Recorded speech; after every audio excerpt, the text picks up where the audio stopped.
आज हम लोग देखेंगे 2017 और 2019 के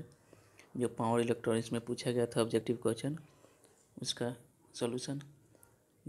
इस वीडियो के बाद आपको इसका सब्जेक्टिव का भी सॉल्यूशन मिल जाएगा। कल या परसों में उसको भी अपलोड कर दिया जाएगा। तो चलिए हम इसको देखते हैं और इसका आप लोग नोट्स भी बनाते जाइए। तो चलिए हम एक नंबर क्वेश्चन एक नंबर हमारा क्वेश्चन है, in an RC couple amplifier the voltage gain, यानी कि आरसी कपल एम्पलीफायर जो होता है उसमें वोल्टेज गेन होता है। तो इसका आंसर हो जाएगा remain constant over A range of frequency, यानी कि इसका जो फ्रीक्वेंसी का जो रेंज होता है वह निश्चित होता है। 2 नंबर क्वेश्चन है, the transformer is use the output of a power amplifier mainly to, तो इसका आंसर हो जाएगा match the load impedance with dynamic output resistance of the transistor, यानी कि जिस जो ट्रांजिस्टर लगा होता है उसका डायनेमिक रेजिस्टेंस जो होता है वह मैच करता है किसके, लोड इम्पीडेंस के साथ। 3 नंबर हमारा क्वेश्चन है, cross over distortion occur in, यानी क्रॉस ओवर जो डिस्टर्शन होता है वो किस एम्पलीफायर में होता है, किस मतलब एम्पलीफायर का 4 जो टाइप होता है उसमें, तो हो जाएगा क्लास बी एम्पलीफायर। 4 नंबर हमारा क्वेश्चन है, class A B operation is often used in power amplifier in order to, यानी कि क्लास ए बी ऑपरेशन में जो होता है पावर एम्पलीफायर में उसका ऑर्डर कितना होता है, तो over come cross over distortion होता है।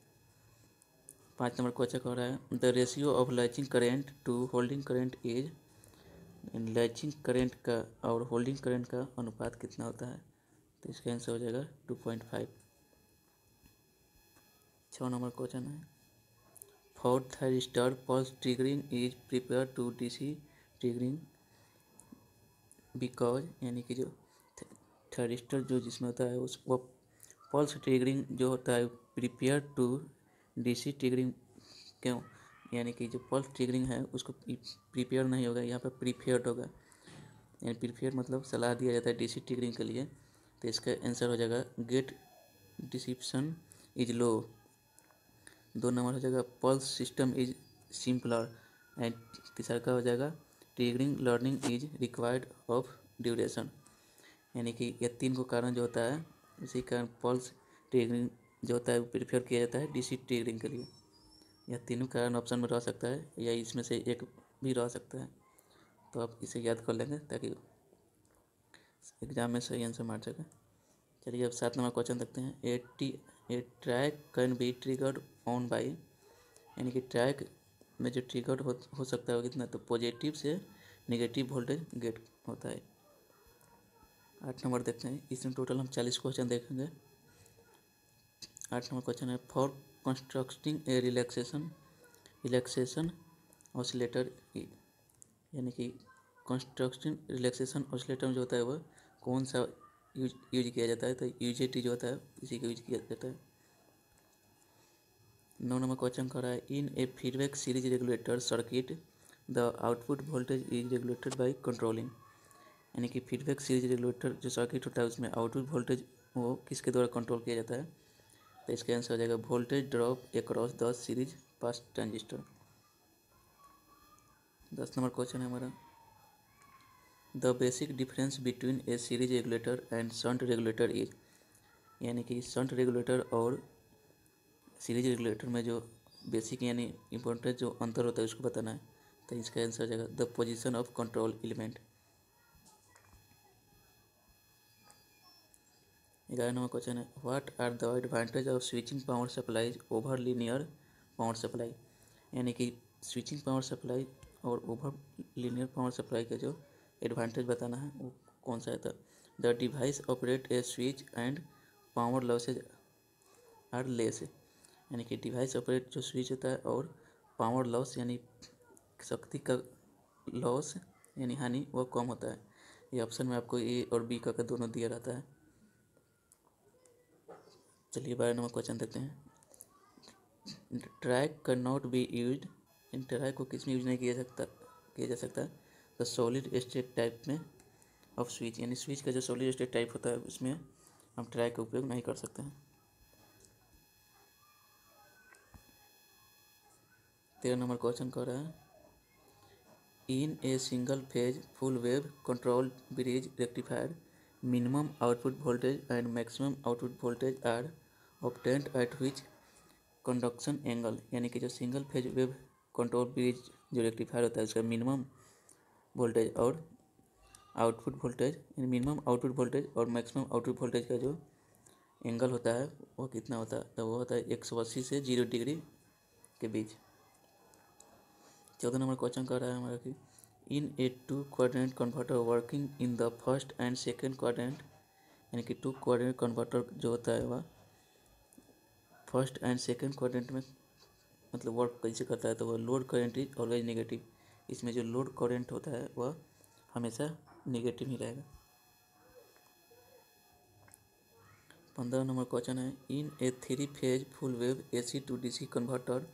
The ratio of output ripple frequency to the supply voltage frequency is, यानी कि फुल वेव यानी कि three phase full wave AC to DC converter जो डिवाइस होता है उसमें आउट रिपल फ्रीक्वेंसी और सप्लाई वोल्टेज का अनुपात कितना होता है, तो उसका हो जाएगा 6, आंसर 6 हो जाएगा हमारा। 16 नंबर क्वेश्चन है ए पावर चॉपर कन्वर्ट, यानी कि जो चॉपर होता है वो किस करंट को किस में कन्वर्ट करता है, तो वह DC करंट को DC में कन्वर्ट करता है। 17 नंबर क्वेश्चन है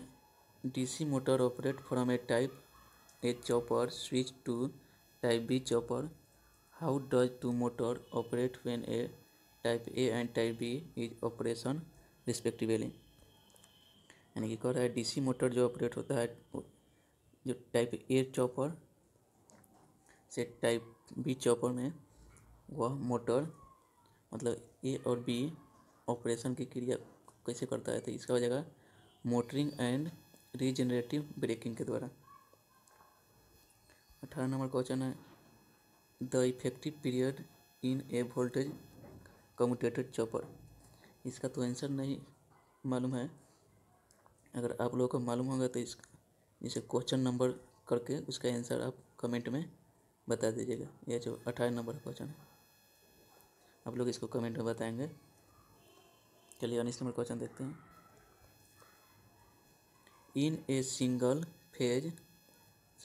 इन single pulse modulation of PWM inverter fifth harmonic can be eliminate if pulse with to equal to, यानी कि जो सिंगल फेज मॉड्यूलेशन में जो PWM इन्वर्टर का पांचवा हार्मोनिक कैन बी इलिमिनेट, जो पल्स का जो चौड़ाई होता है वह बराबर होता है कितना, तो 72 डिग्री का। 20 नंबर क्वेश्चन कर रहा है in voltage amplifier the load resistance should be, यानी कि वोल्टेज एम्पलीफायर में लोड रेजिस्टेंस जो होता है वो हो सकता है कितना, एज लार्ज एज पॉसिबल, में जितना पॉसिबल हो सके उतना लार्ज होगा।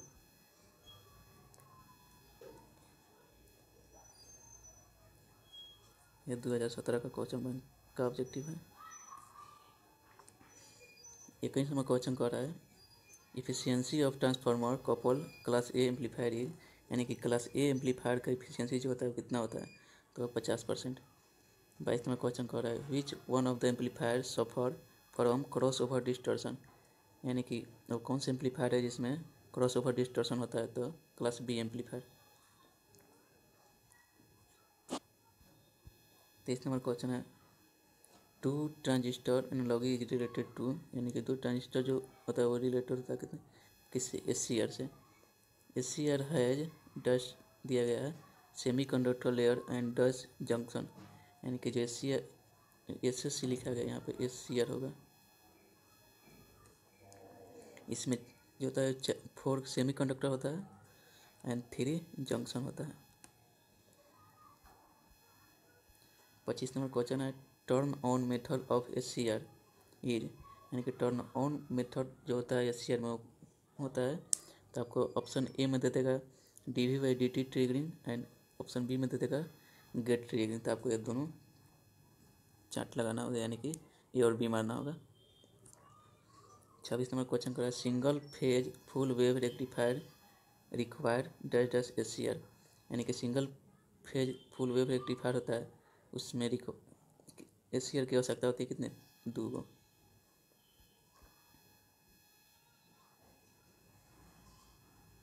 21 नंबर क्वेश्चन है हमारा, इन डुअल कन्वर्टर इफ A1, यहाँ पर आपको अल्फा 1 दिया रहता है, is the firing angle of first converter and A2 is firing angle of second converter, which of one following relation is correct. यानी कि डुअल कन्वर्टर जो होता है उसमें फायरिंग एंगल, 2 फायरिंग एंगल दिया रहेगा आपको, जैसे अल्फा 1 और अल्फा 2, तो इसका रिलेशन बताना है आपको। तो रिलेशन हो जाएगा alpha 1 plus alpha 2 equal to 180 degree. 28 number question है, single phase half bridge inverter consist of, यानी कि सिंगल फेज हाफ ब्रिज होता है, उसमें इन्वर्टर होता है कितना, उसका मतलब क्षमता होता है कितने इन्वर्टर मतलब 2 SCR एंड 2 डायोड का उपयोग किया जाता है। 29 नंबर क्वेश्चन है, one of the statement is correct about communication, यानी कि कम्युनिकेशन के बारे में इसमें कौन सा ऑप्शन सही है। आपको इसमें 4 ऑप्शन दिया रहेगा, जिसमें यह भी रहेगा it is use to turn off the ACR, तो आपको यही मानना है। 30 नंबर क्वेश्चन है, 3 फेज इन्वर्टर रिक्वायर्ड एज डस SCR, यानी कि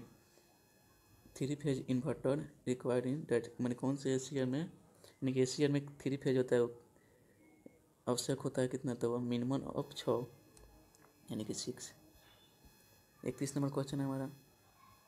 one of the chopper operate in 2 quadrant, यानी कि कौन सा चॉपर है जिसमें 2 क्वाड्रेंट होता है, तो क्लास सी चॉपर हो जाएगा। चॉपर इज कन्वर्ट, यानी चॉपर जो होता है वो किसको किस में कन्वर्ट करता है, तो हो जाएगा DC to DC convert. 33 number question है, the control technique of chopper is, यानी कि चॉपर में जो कंट्रोल टेक्निक होता है वो होता है constant frequency system and variable frequency system. आपको ये ऑप्शन ए में दे देगा ई, ऑप्शन बी में दे देगा ई, तो आपको दोनों मानना है। 34 नंबर क्वेश्चन है, zener diode is use as dash regulator, यानी जेनर डायोड का उपयोग होता है किस रेगुलेटर में, तो इसका आंसर हो जाएगा वोल्टेज रेगुलेटर। 35 नंबर क्वेश्चन है, speed of DC motor can be varied by controlling, यानी कि DC मोटर का जो स्पीड होता है वो कंट्रोल किसके द्वारा किया जा सकता है, तो armature voltage and field current, इसके द्वारा कंट्रोल किया जा सकता है। आपको ऑप्शन ए में दे देगा ये आर्मेचर वोल्टेज और ऑप्शन बी में दे देगा फील्ड करंट, आपको ये दोनों मानना है। 36 नंबर क्वेश्चन है, which of the following is AC motor, यानी इनमें से कौन सा एक AC मोटर है, तो आपको synchronous motor and induction motor, आपको ये ऑप्शन ए और सब ऑप्शन बी का दिया रहेगा, तो आपको दोनों मानना है। 37 नंबर क्वेश्चन है, the method of speed control of AC motor is dash then that of DC motor, तो इसका हो जाएगा आपको complex and more expensive. 38 number question है, which of the following is bidirectional device, यानी कि आपको 4 ऑप्शन दिया रहेगा, जिसमें से आपको डायक और ट्रैक भी दिया रहेगा, तो आपको यहीं 2 चूज करना है। विच ऑफ 39 नंबर क्वेश्चन हमारा, विच of the following is a step down chopper, यानी कि 4 को आपको एम्पलीफायर दिया रहेगा टाइप, जिसमें से स्टेप डाउन को चुनना है, तो हमारा क्लास ए जो है वो क्लास ए एम्पलीफायर जो है वो स्टेप डाउन चॉपर है। कल या परसों आपको सब्जेक्टिव इसका मिल जाएगा 2017 का सब्जेक्टिव का सॉल्यूशन। चलिए धन्यवाद।